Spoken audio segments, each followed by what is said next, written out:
Est-ce que tu as déjà considéré que le stress pourrait d'abord être physique, donc dans ton corps?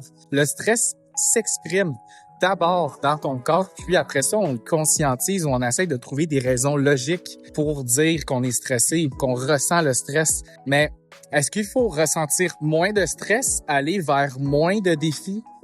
Fuir le stress, faire de l'évitement par rapport à l'anxiété, le stress, peu importe comment qu'on l'appelle. Tu sais, le stress, on le dit tout le temps, c'est pas nécessairement négatif, mais tu sais, une trop grosse quantité sur une période trop prolongée, c'est pas normal. Puis si tu ressens constamment du stress, autant dans ton corps que mentalement, ben c'est peut-être parce que t'as des immaturités au niveau de tes réflexes, donc les réflexes archaïques qui sont présumément intégrés à l'âge adulte.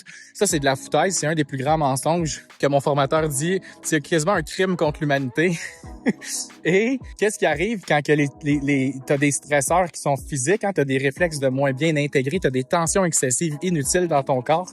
Pense à quand que tu te fais klaxonner. Est-ce que tu es conscient de t'être fait klaxonner puis tout d'un coup là t'es stressé, ou t'es stressé puis t'as une réaction vraiment excessive? On appelle ça le réflexe de peur paralysante souvent. Ensuite, on conscientise par le mental qu'on vit du stress. Ben, c'est un petit peu la démonstration de la preuve qu'on vit notre stress d'abord et avant tout dans notre corps. Puis si tu veux adresser ça, demande ton bilan en posturologie. Salut.